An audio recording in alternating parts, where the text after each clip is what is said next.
Hey guys, welcome back to Seller Sessions, 4 p.m. on a Tuesday afternoon with my wonderful guests, some of the leading lights in Amazon PPC, Brent Zaradnik, Dr. Ellis Whitehead, Lazar Zipnich, Destiny Washon, Leran Hirschkorn, and Sophie Down. How you doing, guys? Great. Good, you? Awesome. Excellent. So today's show, we're going to be looking at what went on Black Friday. Maybe you got some data or some short data from Cyber Monday because it was only yesterday. But we'll go through a lot of this information today, see where from the agencies, from agency side, how this is impacted on people in terms of the accounts, and then we'll cross-reference some of the trends that people are seeing. So if we go clockwork around the room, kicking off with Brent, do you want to just introduce yourself? Yeah, sure. Founder of AMZ Pathfinder, Amazon advertising agency, been around for 6-7 years. Based in France. We work with North American and European businesses. Excellent. And Doctor? My name's Ellis, and I work with Danny at Databrill, and we've also an advertising agency, been around for 3.5 years or so, and not quite veterans like Brent here. Yeah. Cool. Lazar. So, hi, my name is Lazar. I'm the founder and owner of Sellers Alley. We're an Amazon advertising agency. We do a lot of stuff, and we're partners with TikTok as well. So that's it in short. Excellent. Destiny. What's up? My name is Destiny Washon, co-founder and CEO of Better AMS. We do Amazon advertising and DSP. Excellent. Leran. Leran Hirschkorn, Incrementum Digital. We are helping sellers with advertising, DSP, full brand management, creative. Thanks for having me on. You're more than welcome. And a new face who is also at Seller Sessions Live on the panel. Not everyone may know Soph. You've been on the show, I think, once or twice before. We're going to see a lot more of you next year. Do you want to do a quick introduction? Yeah, sure. Fresh face. So I am Sophie. I'm a senior paid media manager at Clear Ads.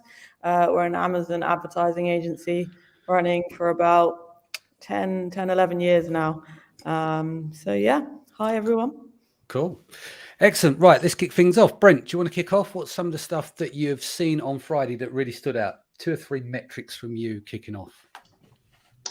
The first thing that I noticed, and I want to confirm this with the rest of the group actually, is we have the typical, what I call like the devil horns or metal horns. Alice is nodding already. So if you take your hand and you go like this, right? Black Friday, Saturday, Sunday, Cyber Monday. And this one's always a bit bigger, right? So we see that in like all the data where it stands out in terms of things like conversion rates and overall sales and ad sales.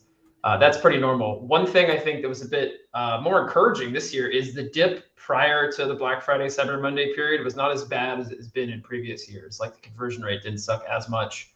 And there were some pretty steady sales in the lead up. Thanksgiving itself was also quite nice. So those are some things that immediately stand out as far as like a zoomed out top level perspective. Also the sponsored display was great. Like Larry, you mentioned just before the call started. Excellent. Ellis, obviously no middle finger up when you explain the dip in the middle. Yep. So the devil horns are very familiar. Let's see, I guess there's one piece of good news, talking about something different is for our clients on average, and there are exceptions to this, definitely, quite a few exceptions, but on average, our clients' revenues were up 10 to 15% this November compared to the previous year, which I did not expect to happen. I certainly would not have expected it necessarily back in July.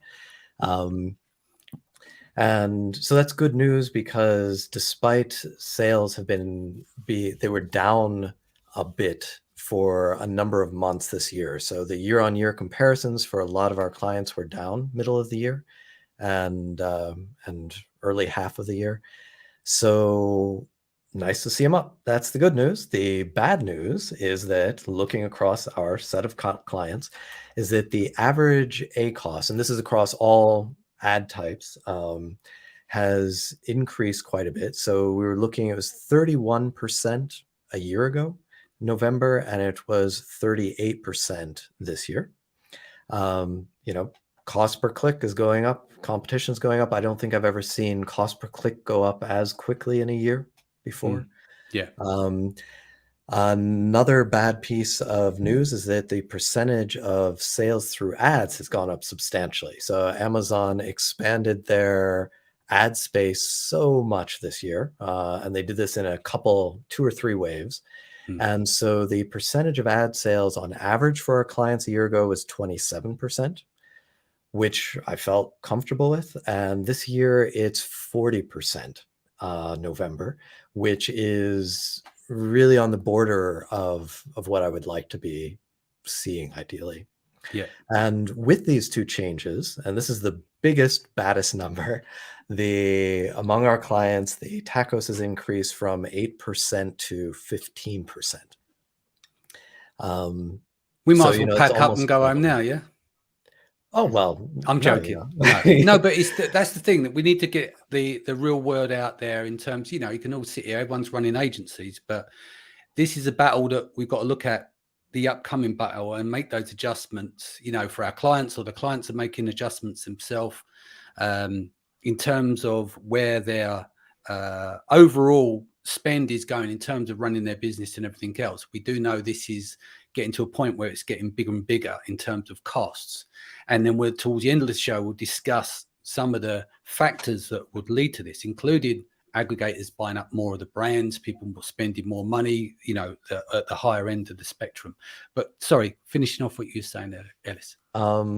Yeah, so if you have it's become so much more of a pay to play game on Amazon, and cost per click has gone up. So these 2 combined, definitely requires a rethinking of or taking that into your consideration when doing your calculations. Yeah. And if you look at the organic data in Search Engine Journal, original Amazon data, first 3 positions on page 1, especially like desktop, 67% of the clicks go there, and 82% of the clicks overall go to page 1. So, they're hiding dead bodies off of page 1. So going back to your point of being a pay to play as well, Amazon knows that data. This is why organic's been pushed down. And obviously there's been an uplift in terms of pushing advertising. Yeah. Lazar, you got some more bad news for us? Yeah, definitely. So I'm just kidding. So to be honest, what we saw for Black Friday for us in Sellers Alley is something that Alice saw for you guys. So for us, when we compare year on year, sales went up a bit for around 2%. But what's pretty interesting is to see that CPC went up, literally skyrocketed for our clients, 45% comparing to last year's Black Friday. Also, what's pretty interesting is that clicks and impressions went down. So the quality of traffic that was on Amazon at that point was kind of better, because CTR went in the right direction, and so basically you paid more for a click, but there were less clicks comparing to the last year, and that resulted in ACOS jumping a bit comparing to the last year. We saw somebody from Amazon said that sales increased for 10% comparing to the last year. For us, it went up for 2%. So basically that's in the shortest for us. Yes. Destiny, more bad news, or you got some good news? Normally you're the bearer of good news, or you're good at making it sound good. I'll keep it positive. Yeah. I will say, I think the one good thing we have seen is, rather than being a very concentrated silo Black Friday, Cyber Monday with the devil horns, we're seeing more of a weekend shopping trend and less dramatic days. Ads on ad spend and CPCs, on the other hand, costs went up a ton. I think the highest cost we saw were an average CPC of $5.80 over the weekend for one of our accounts, which is insane. We're in supplements there.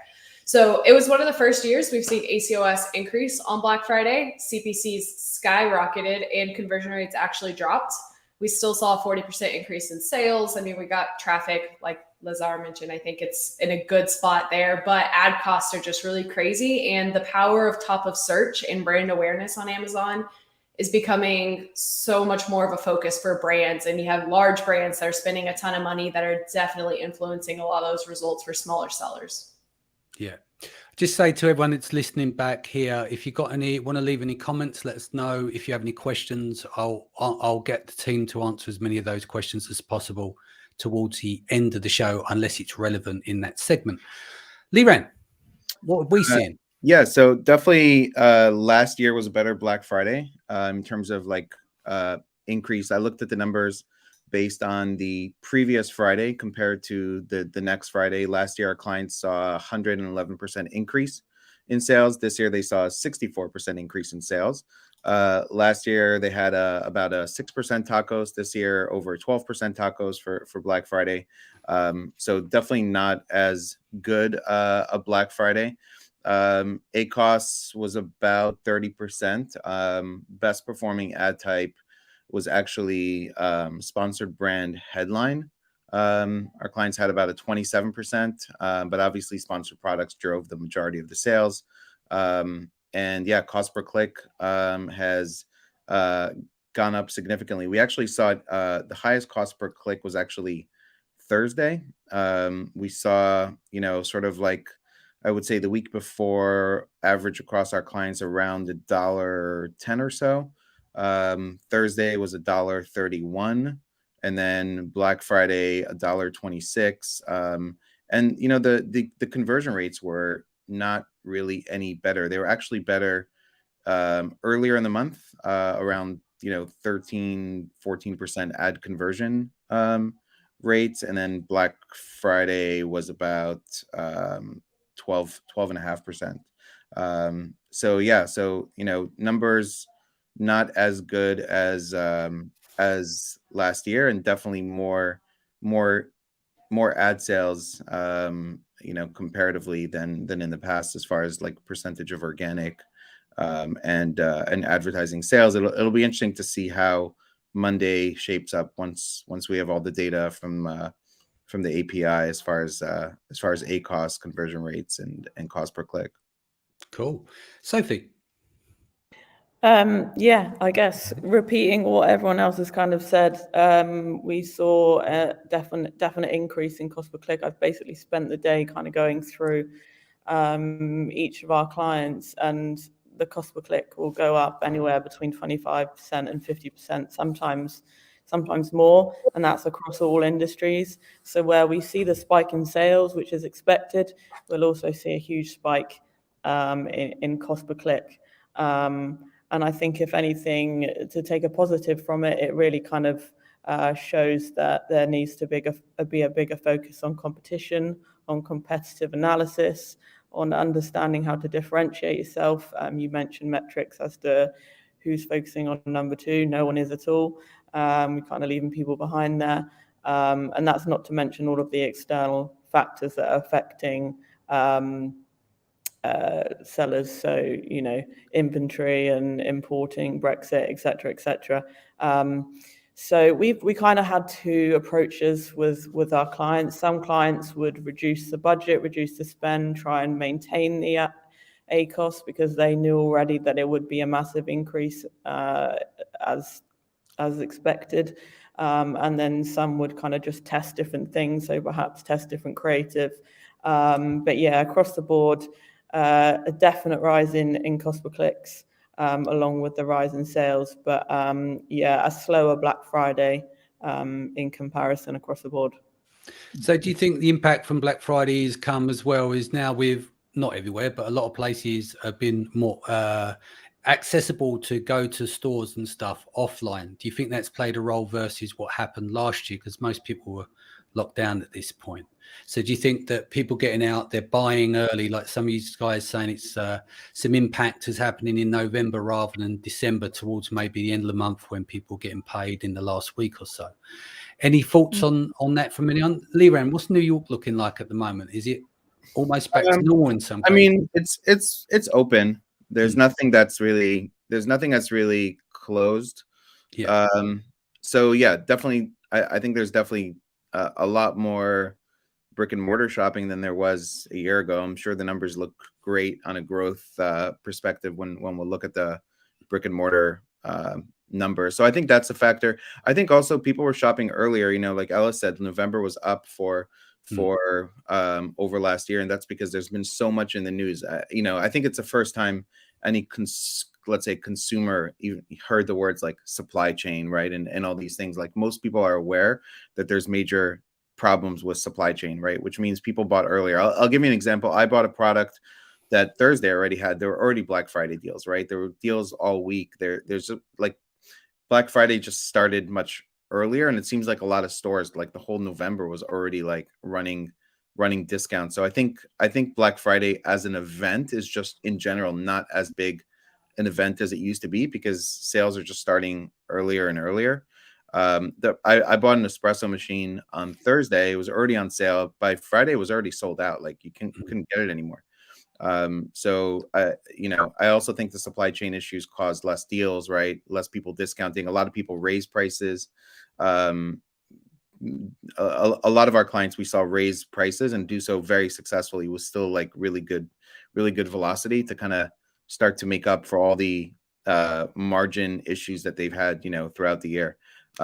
One interesting stat I just looked at, Destiny mentioned like top of search. So top of search placement had a much higher cost per click. So on average, you know, on Friday, product page was $1.08, rest of search $1.09, top of search $1.66, but it had the best ACoS, 29% better than both others. So it just shows sort of the power of being on top, because there were so many things I saw across the page on Black Friday, right? You went in and there was like ads, and then there was like Black Friday deals, and then there was like another line that organic just got pushed down so much, which is why I think we saw, you know, such a higher, you know, increase in the tacos. And I feel like if you didn't have a deal, you weren't gonna sell nearly as much as if you did have a deal. One lesson I would take from this is that if you want to move stock, you really need, people are looking for deals, you know, on these dates. Yeah, we saw that too. And so what's the take? Like Ellis mentioned, step by step, there's been 3 iterations. We're getting more and more ad inventory that can be utilized, which is going to create a kind of a dilution somewhere, right? It has to, because the amount of availability that they have on hand. So with all that inventory they've got in terms of ad options, what do you think is the impact has had over the last year or so, starting with Destiny?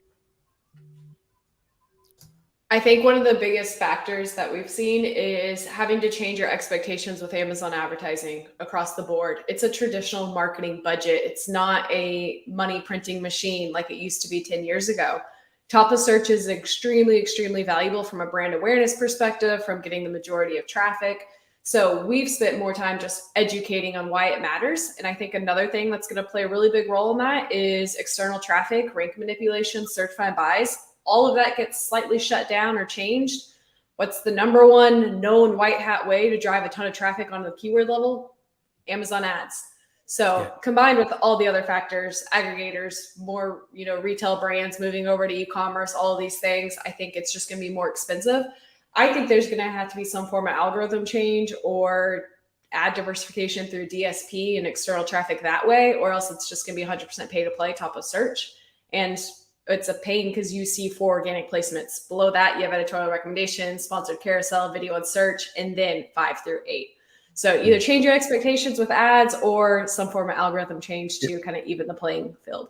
You have to increase your tacos expectation. You know, the sweet spot of where everybody wanted to be, if I look back a year and a half ago, was 10%, right? My goal is to have a 10% tacos.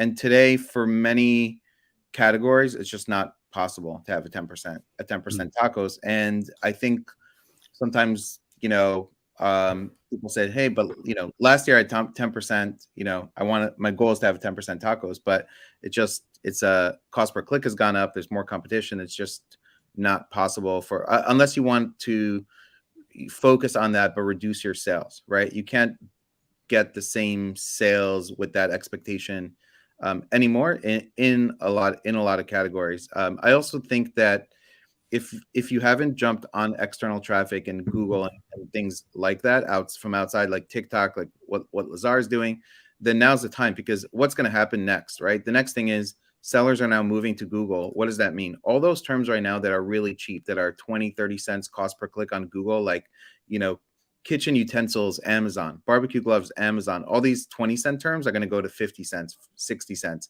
All the standard terms in Google that are 70, 80 cents right now are going to go to $1.20 next year, because this is where sellers are going now. So if you're getting good ranking results and sub 100 ACoS like out of Google ads, like continue to jump on that, because that's only going to go up. This is where people are shifting to. If you get on it early, it'll be like jumping on video ads early. It'll be, it'll be like taking advantage of those opportunities. And I would expect a year from now that Google ads are significantly more expensive, because a lot more Amazon sellers are utilizing it.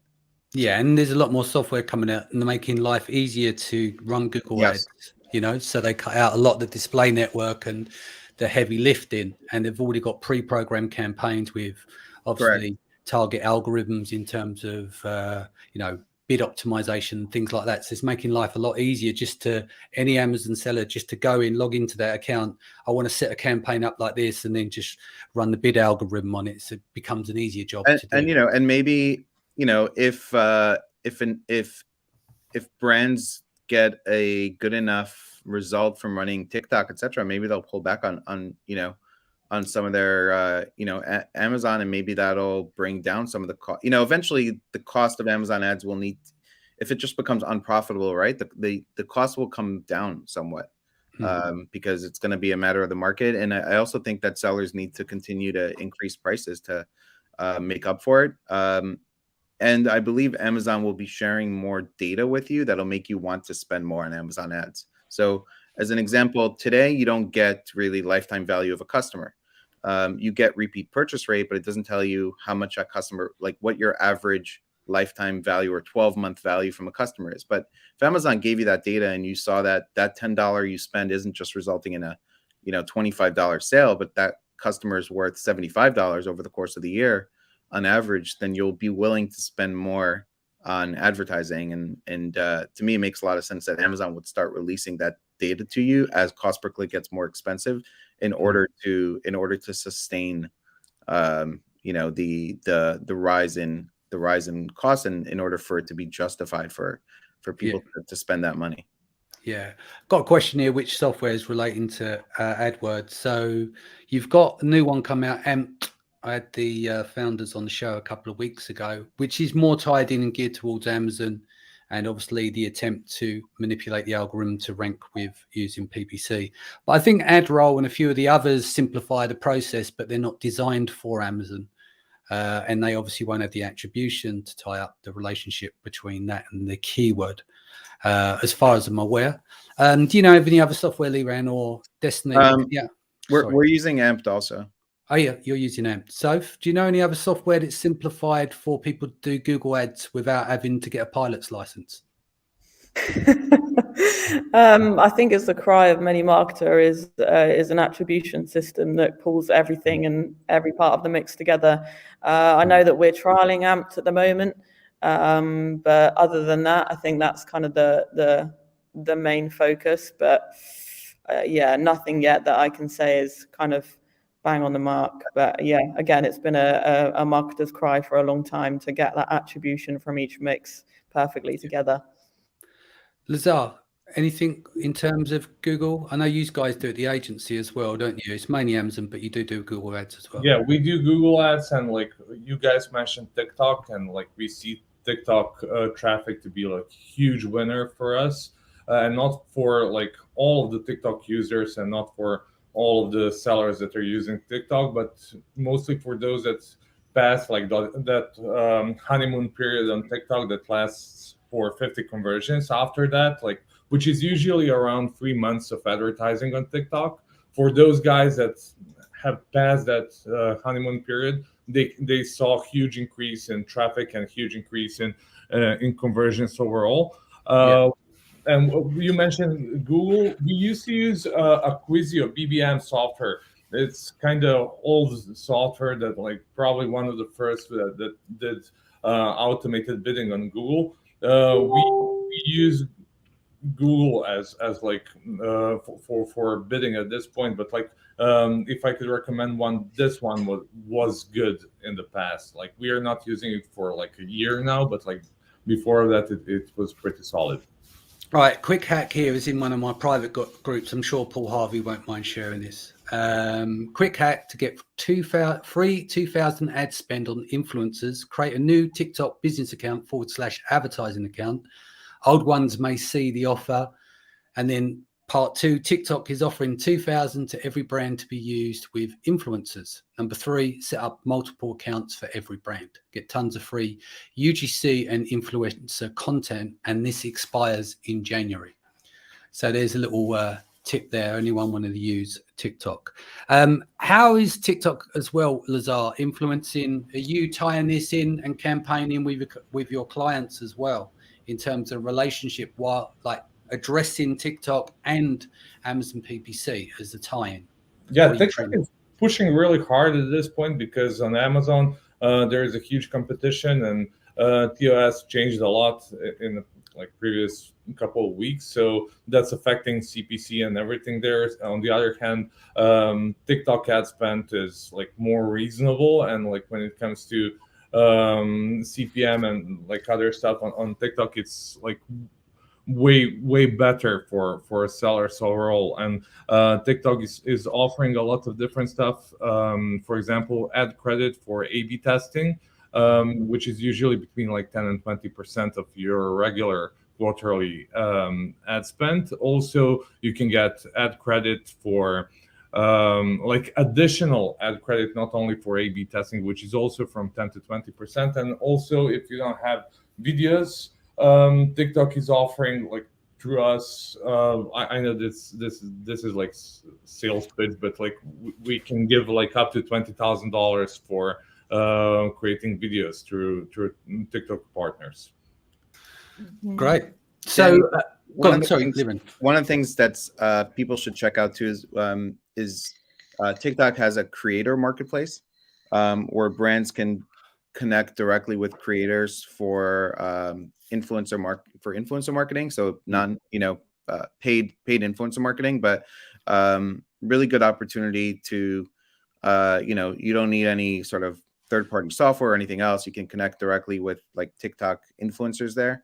And that's something we're along with software utilizing to drive external traffic into Amazon. One thing about external traffic is that even if you don't get the sale, you're benefiting in the algorithm if that customer ends up buying something. So if your listing is the one that's bringing people into Amazon, and then that person looks at your listing, clicks on an ad or goes somewhere else and buys something, Amazon is still rewarding you for it because your listing is the one that drove in the person to come from the outside. So the impact of external traffic is strong because of the benefit to Amazon, not just from your listing, but otherwise as well.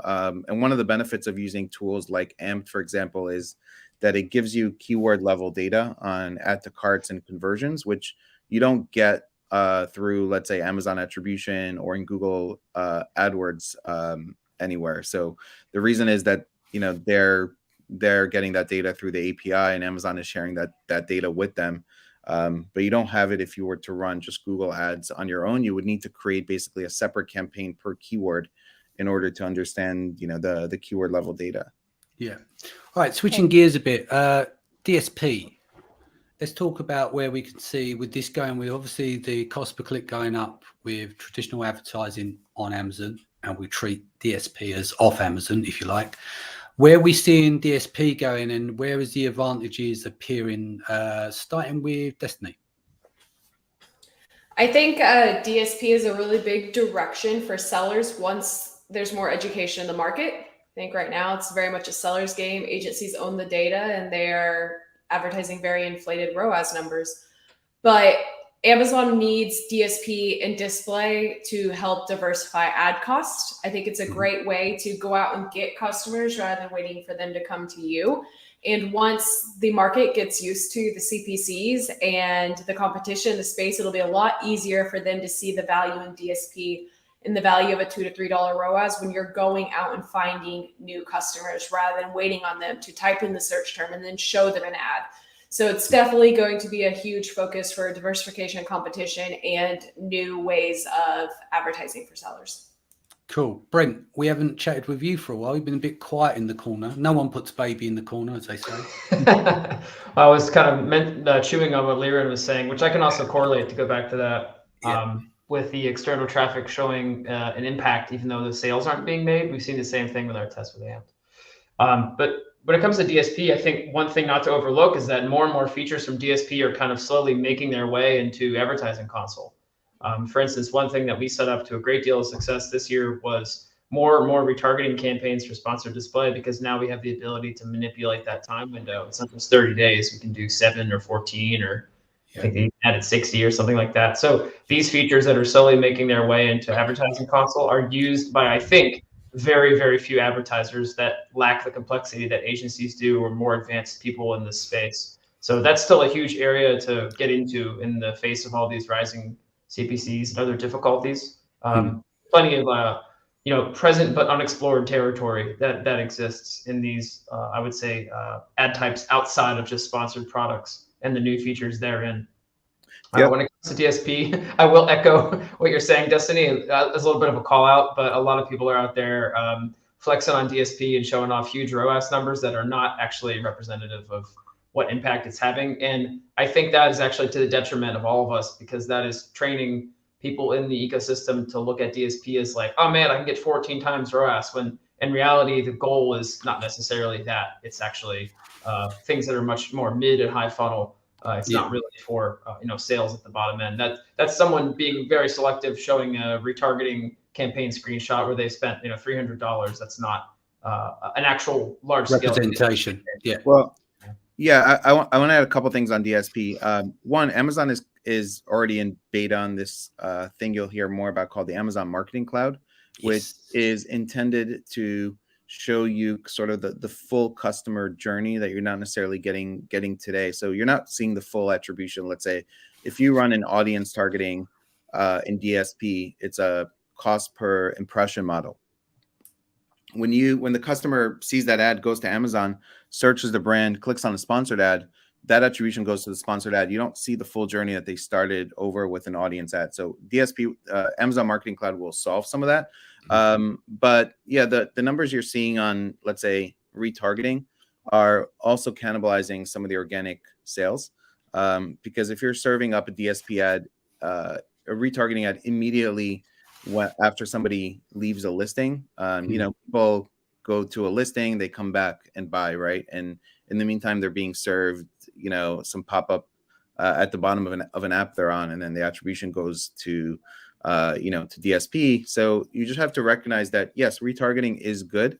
There are ways to try to minimize the impact of cannibalization. For example, you can not run the retargeting in the first 24 or 48 hours if you want to minimize some of it, but your ROAS numbers are not going to look as good. So it's a balance. There's a benefit to retargeting, but also the numbers you see are not real. They're not fully all ad-driven sales. Yeah, and I find one other tool that is related to that, by the way, Liran, you're probably on top of right now, is the brand metrics tool, which came out, I think, end of October, and is something I've been screwing around with just this past week to try to see in advertising console, what can I learn from this about how our clients are positioned in these subcategories versus others. And I think DSP is probably going to tie into that somehow too. I hope at some point.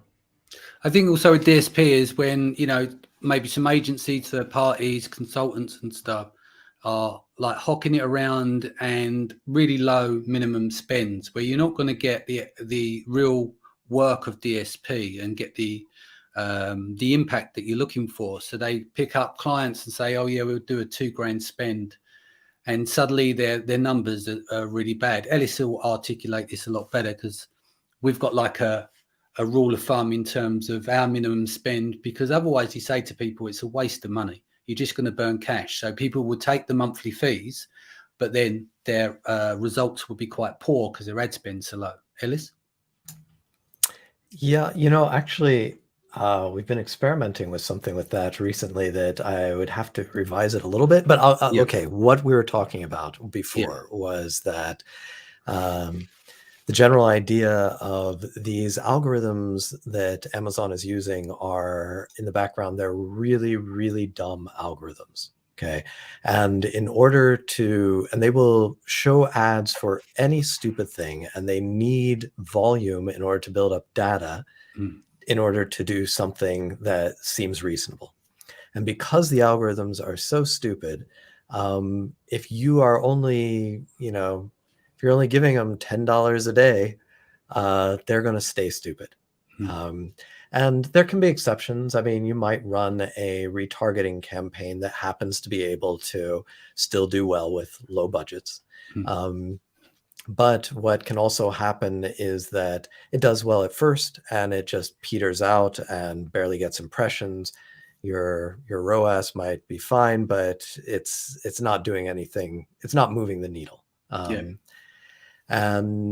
But to revise a bit my opinion from before, we found something really neat.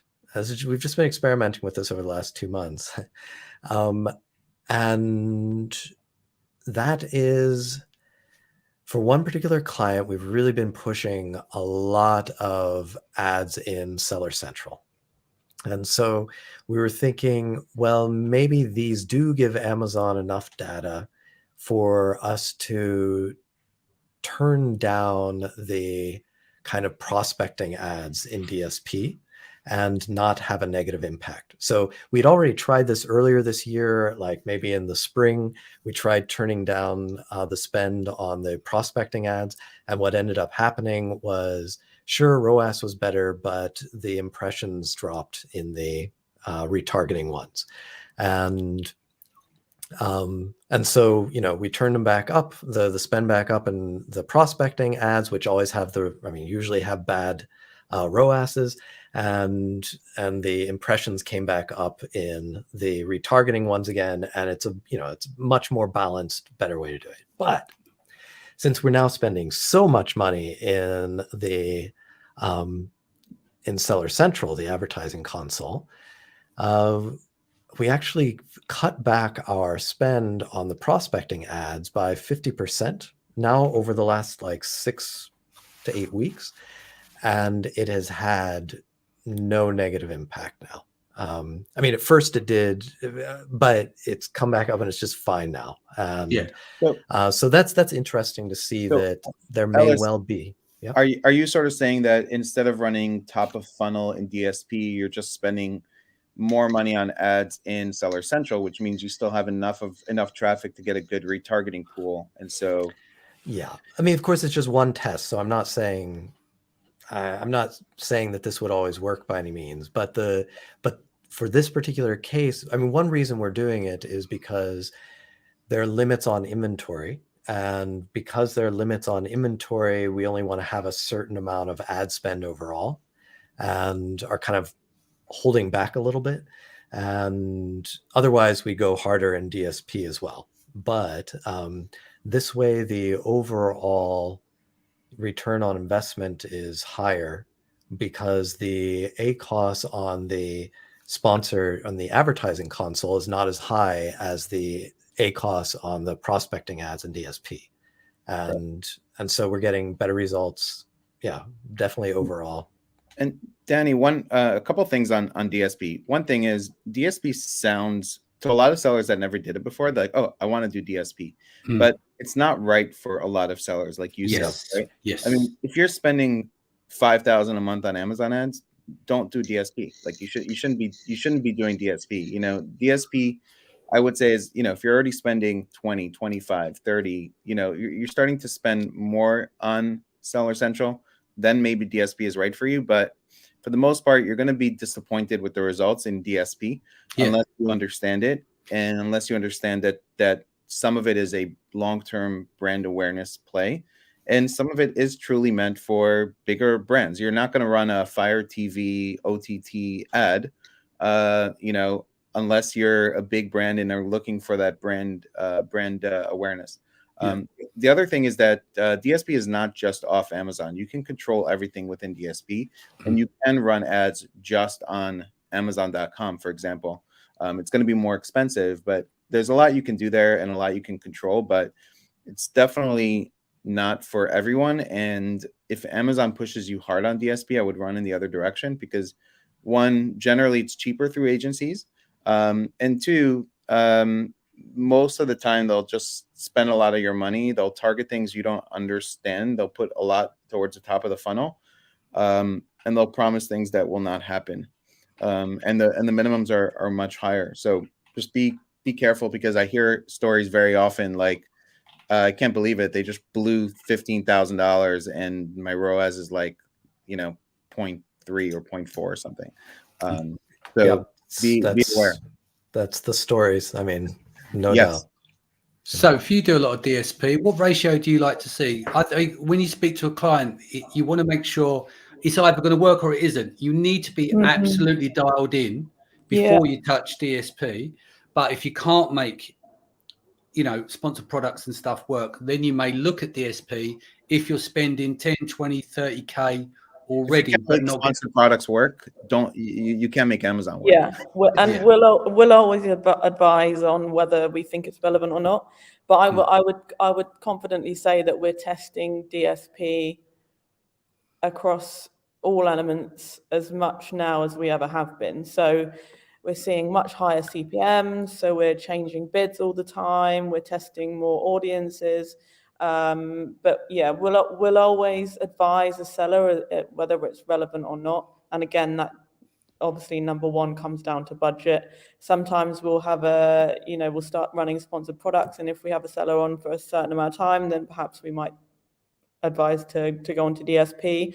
But DSP, I just think it's just a case of testing the platform again and again and again on what audience works for that particular. It really, really is a product by product basis kind of platform to work from. And we're working with looking at, sometimes we'll be forecasting, so we'll go min and max bids. Sometimes we'll just remove the max bids altogether. And most recently, we've been testing much higher minimum bids, just because the CPMs are just looking so much higher at the moment.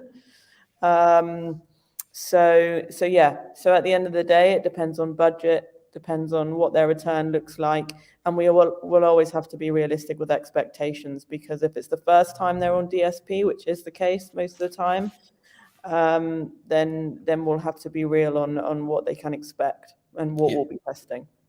Cool. Well, let's look to the future a bit more. Are we all in agreement that it's pretty much still 80% and above sponsored products generally, and it's the other ad types, give or take 1% here and there? Where do you think people should be spending their time next year? Let's just say they want to really get dialed in. They've got their sponsored products in line, but what should we be looking at now? Because we've seen video ads perform quite well in a few cases, and exceptionally well, but the costs have just gone up. Where do you think is the next ad type that people should be focusing on? Starting with Lazar. Okay, so what we saw that is most profitable, it might be profitable in the future as well, is sponsored display. So we would most definitely recommend that. As you mentioned, video ads are also pretty good, but at this point, like, more people are using it. Also, what we recommend is, as Liran said, like, if you're at the level to do DSP, do it. But like, if you want to spend like just like a couple of $100, like, you're probably not the right person to advertise there. And also try external traffic that is way cheaper than the one on Amazon. I'm going to say kind of controversial, and I don't mean it in a bad way. A lot of the video ads I see are not necessarily that good in terms of the creative quality. There's a lot of them that look like they've been done on Fiverr, and I think a lot of investment could be done there in order to get the results you want. So if you're actually paying a lot more money to do video ads, Is everyone in agreement? We're not talking about our own clients or anything. I'm just talking generally across the board. I see the levels of. I'll disagree. We've split tested professional grade OTT style, Fire TV style videos, and simpler, more native to the platform typically has a higher click-through rate and conversion rate. Yeah. Now, I think if you're running it on OTT and Fire TV, you need to have a commercial grade. No one wants to watch, their Amazon show and then see a shitty slideshow presentation. But on Amazon, very native to the platform, simple, looks like an ad, those have done exceptionally well.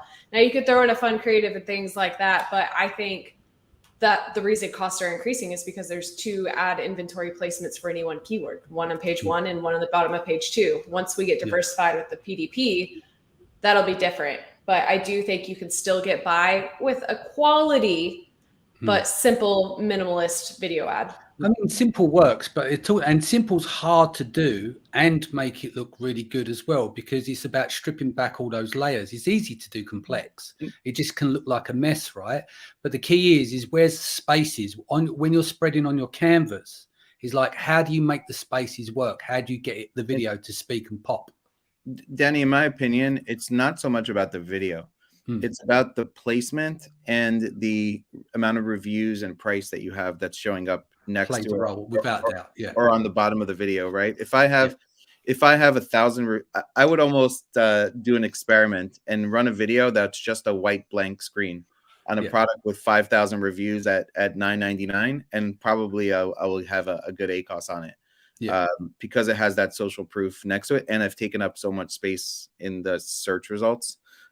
You should have good video, but I think a lot of it is, products with low review count are just not going to perform or get as many clicks as the ones that have the social proof next to it. So the guests have spoken. I'm absolutely wrong, and I can live with that. So that's good. Brent, video. Yeah, one thing that we do when we talk to clients about video is if they're having video done for other reasons, like let's say off Amazon, their own Shopify channels, I don't know, the Facebook ads, whatever, why not just have a lot of good footage taken and then cut and recut it as necessary for these videos on Amazon? There's no need to think about an Amazon video as like, oh, it's just an Amazon video. I'm going to do this one thing and it's going to be set in stone and here it is. That's the whole conceit of video editing in my mind. So I encourage clients to try like different formats, and of course they have to be like HD and shot well. And yeah, you can spend a few $1,000s on a video that you can use for many other purposes, not just the Amazon side. And if you do a good job with it, it can, pay for itself many times over the course of that year or whatever. We do have clients that just use, let's say, a Fiverr slideshow too, or something simple. I agree largely with what Destiny and Lyran have to say about that. Cool. So 2022, starting with Ellis, what trends do you think we're going to see? Your crystal ball comes out. I don't like trying to look into my crystal ball. So I'm going to mostly pass on this, but perhaps my frequent mantra with regard to crystal balls is that it's more important to manage well than to predict. And so management means being on top of what's taking place, and then comparing that to what the important business aims are, and then with those two in mind, making smart decisions about what comes next. And so I guess I'll leave it at that as only a half answer. Lazar. Yeah, so for the next year, to be honest, I kind of like what's going on with terms of service and like external options that are not like being allowed anymore. So like people need to focus on PPC more, because like obviously I love PPC, but like it's not the best thing for sellers overall, because they're gonna spend more money in the future on advertising, even more than ever before. I'm really looking forward to all the new options that's gonna show up in the interface. Also, I think like external traffic can bring a lot of good stuff. Not only TikTok, there are like a bunch of other platforms that can bring traffic to Amazon, and that's something that I would most definitely be looking forward if I was a seller. Cool. Destiny. I'll take a really big bet on creatives and audience building. I think Amazon's moving more in the direction of brand. That's why top of search is so much more competitive. So we're getting lifestyle images, copy opportunities, audience opportunities with display. So building an actual audience, figuring out who you're marketing towards, making sure your conversion rate is aligned with that, and that you know exactly what you're targeting and that you're building a listing that is aligned, I think is the big future of Amazon and Amazon advertising. Cool. Leland? Yeah, I mean, I think for me also the word is building a brand. You know, the more you could do a better job in building the brand, the more branded searches you're going to have, the less price sensitive your listings will be, and the more organic sales you're going to have. So I really think that building off Amazon is like becoming a requirement. You know, especially if you don't have, you know, existing listings that have thousands of reviews that already have traffic. If you're starting and you're going to a competitive category, then I think you'll need to also build off Amazon at the same time. Excellent. Soph? So 3 main things. I think number 1, to be topical, Black Friday, I think it's not antiquated as such, but CPCs are increasing 50% pretty much year on year anyway, and that's Black Friday aside. And so people are going to have to be aware of their advertising costs. Secondly is psychology around these holiday times. People are spreading the time that people are buying Christmas presents earlier. People are aware that Black Friday isn't Black Friday. It's actually, you know, October, November, December, and however long those marketers decide to run it. And also to reiterate Liren and Lazar, external traffic and signals. I've been testing some kind of TikTok ads and Amazon ads together, and it really, really does make a difference from the results that I've personally seen. So yeah, those are my 3 pieces of advice. Cool. Brent? Yeah, everyone's already hit on some of the big ones. I'll try to pick out one slightly different. So this brand metrics thing I highlighted just a second ago, I would encourage everyone to go to their advertising console and look in the top left side and check that out. Everyone who I know at Amazon and our agency rep has been like talking nonstop about that feature. They're making a big deal out about it. So obviously there must be more to it in the future. Right now, it's a little bit light on data, but it's something new and something interesting.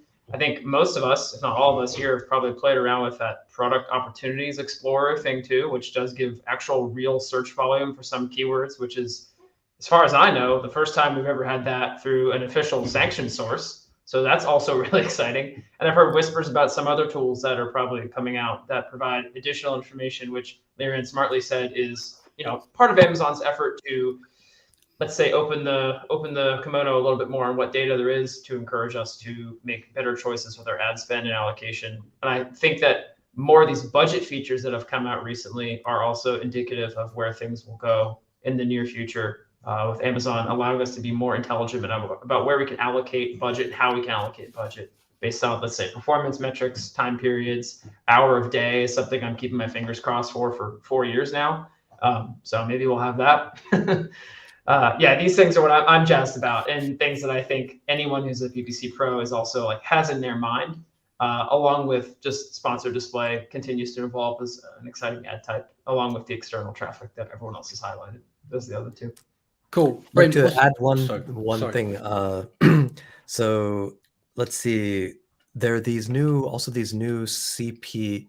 Well, general context. Advertising keeps getting more complex, right? Keep adding new types, new options in the different campaign types, and so whenever there's a new one, it might be possible that for some time that one has a lower ACoS or, you know, whatever for a little while. Like for a year or so, and so those are always being added, and that will make management ever more complex, and so, you know, just something to kind of keep in mind. There are going to be opportunities, and it'll be more and more complex as different campaign types behave differently, and you have to learn what to expect from the different ones. And one of those new things are these CPM campaigns. Yeah, we started playing with these a couple of weeks ago. ACOS has been really nice so far. So, that's a little something to. That's due to attribution, though, not being a new ad type. It's views, cost per impression. It's attributed on your view rather than a click. So if you are running other ad types, but yes, same thing as DSP. It's probably being misrepresented across the board. So we've seen, it's definitely something to play with.